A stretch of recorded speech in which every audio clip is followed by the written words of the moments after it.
G'day friends, welcome to another Page in 10 video. In this one, we're going to use our Page in 10, nope, we're going to use our Collage Club printables. This is from October 2021. We're going to use this little squid, or octopus, I guess. Is it a squid? I think it's a squid. And then this guy here, this kind of star worker. He comes from a big old journal spread, but to me he works with stars in a field. I don't know what he is, a star farmer. Anyway, we're going to use these two. You can absolutely substitute these out for something similar that you might have, but we're pretty much just going to be focusing on these big old tentacles today. So you will need a red pen or a pencil, and yeah, let's just get into it. Let's start the timer. This will be the last one where we use these collage sheets. Start timer for 10 minutes. Excuse me. Oh, great. Sorry, she wasn't having it. I print mine on matte photo sticker paper as per, so when they work, they can peel off. Sometimes it cuts like in that really weird area where you're peeling off some of the paper rather than just the sticker, but I've learned to live with that. You can't win them all. It does a great job of cutting them, just sometimes you're peeling paper and not sticker. Oh no, he lost a nose. Still there.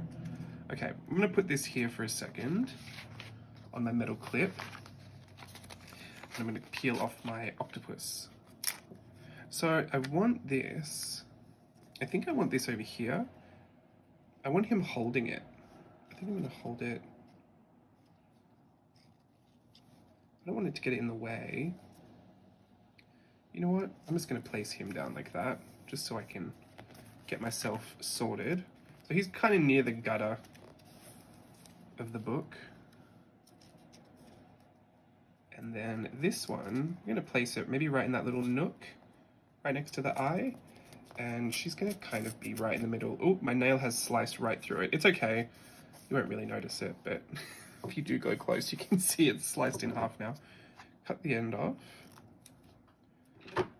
And we're just going to fill this entire page with tentacles. This is maybe something you were not planning on doing today, and that's completely fine. Switch it up though. We can use grey, red, pencil, pen, marker, paint. You might want to switch up your medium as you go. But I actually really like this as a bit of an exercise because a lot of what I do in art journaling when I'm finishing pages is I work with negative space and filling it. So this is kind of not negative space. In fact, I mean, I guess it is. The whole thing's empty. It's blank, right? So you've got the whole page. Usually when I've got just a few little sections left blank on a page, I'll try and fill it with something so that the whole page will look a little bit more complete. But there is a skill to being able to identify how the, like where that negative space is. Like if you just look down here, there's a little bit of space here. Now, depending on if I want these really spread out, that could look really normal, but I want them all really packed, tightly packed is the way I want to say that. So I'm going to curl one of these tentacles back in with my pencil and fill that space.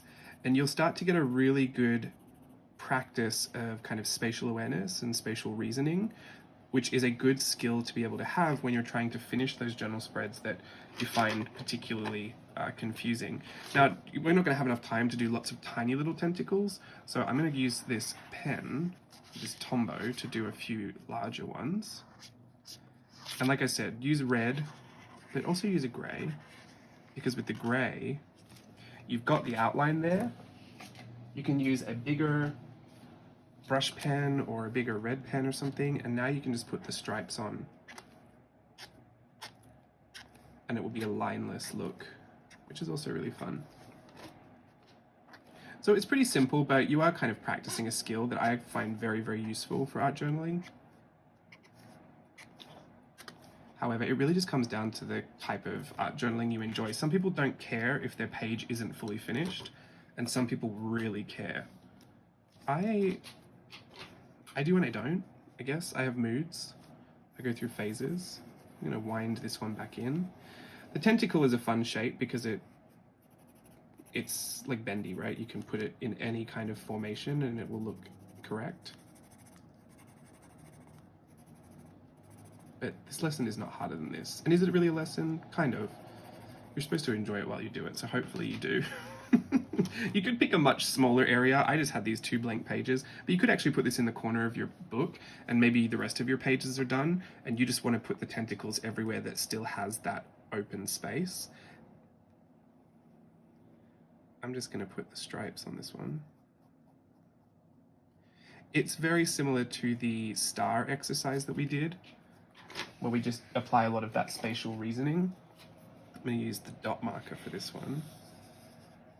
It's also interesting to see how different these reds are. Fun fact, red is my favorite color. I love the dot marker. Don't worry if they don't all connect back properly. I don't think that's a problem. I'm going to put this little one here. If you want to take this a step further, you can practice your layering. So if you're finding that every time you go to layer things, it's a little hard for you to figure it out, the next tentacle that you draw, like say we draw it down here, I just want you to cross behind the other tentacles. Try and cross behind a few of them. You're going to try and imagine that curve still keeps going. Those train tracks still keep going, but you've got to miss every time you get to a tentacle. See how many you can cross. And this will be a good lesson in, again, that reasoning skill that comes in super handy, so that you can kind of double up your practice. I really like to practice skills because I do want to grow and I do have desires to get better in certain areas, but I really, really, really hate rote learning, and especially in art. Like, the only time I've ever felt like rote learning was really good for me was learning a language, when I studied Japanese, and that was just because, you know, there was really no other easier way to learn it unless you're being fully immersed in the culture. And my family didn't speak Japanese, so it was kind of hard. But, and by the way, I'm not fluent. I can have a mediocre conversation with a kindergartner. That's the extent of my Japanese. But I don't like that in art because I find it quite boring. I actually don't think it fits in, and when you get to the end of it, you're left with all these pages of practice, like especially, you know, when you learn brush lettering and stuff, you've just got a whole page of strokes everywhere. I just find that really annoying. So I would rather give myself, you know, kind of a goal or a finished image or maybe an illustration to try and attempt, and then pack that learning into a lesson. And it's a lot of how I put together all my courses. There is so much theory that's actually in there, usually all the theory that I enjoy and that I feel, you know, kind of adds to my process. But we're not going to sit down and just discuss that theory. We're going to do a lesson where you're going to inevitably have to use it, and you can learn it as you go.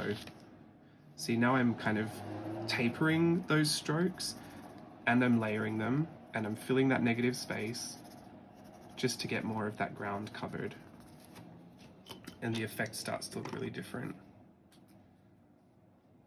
I've got 2 minutes left, so I'm going to have to be really creative with some of these tentacles.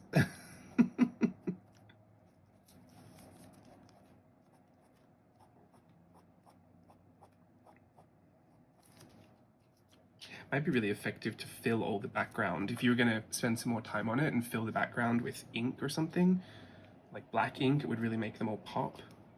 Or blue. Blue would really make them pop too.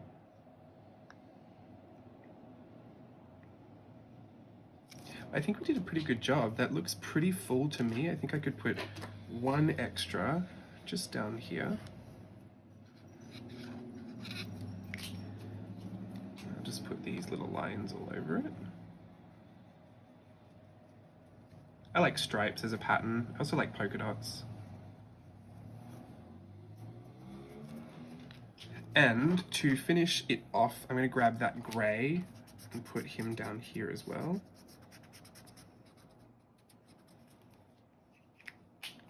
I think I'm also going to make it just a little bit more sinister. I'm going to draw like this gray rectangle on his back.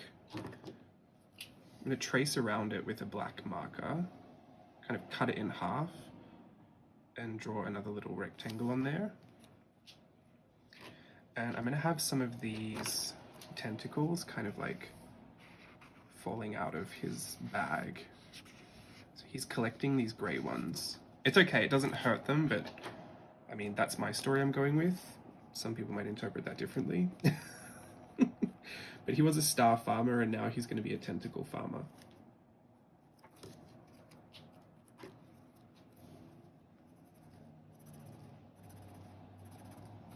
We can give him a bit of a story.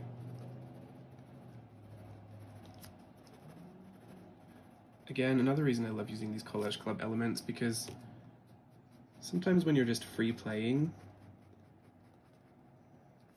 you've got more space for your imagination to kind of open up and play. Put one of these on here too. You're not so worried about having to be good at drawing or drawing something from start to finish and stressing that your results aren't going to be good. Your mind is in a completely different headspace where it's just, I feel like it's a whole lot more childlike. I feel like you can be more creative in that headspace. Put the ground on, a few little dots on the ground, ovals. Oh, and we are officially done. Thank you, timer. So, here is our little tentacle farmer. Hopefully you can see kind of in the gutter of the book there. She's fine. She's happy, she's fine. She's got tentacles to spare. She'll keep all the rest and he'll just collect a few.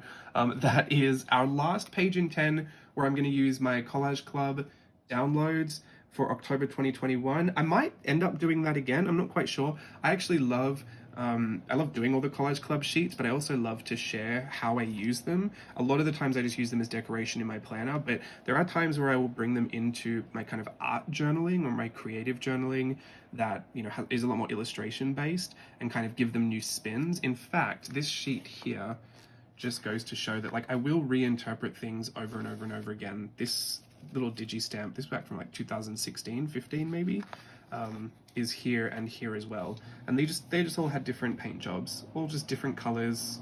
Technically not paint, it was marker, but I do love to reinvent the same things over and over again. I think if you had fun with it one time, you can have fun with it again, and it's fun to kind of bring some work from older journals or from journals that kind of sit on a shelf or perhaps are finished, to bring that into your new work as well and kind of breathe new life into that.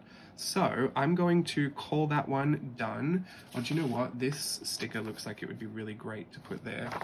I'm going to do that just before I leave. This is not page in 10 related, so no one can clock me for going over time. Oh look, there it is. I was going to say it's not going to come off. I'm going to put that right up there.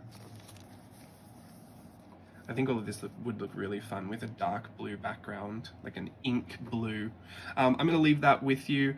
I will see you again for another page in 10 where we won't be using the Collage Club sheets. Anything you do want to know about Collage Club though, follow the link in the description and you'll find more about it there. Until then, have a great day. Bye.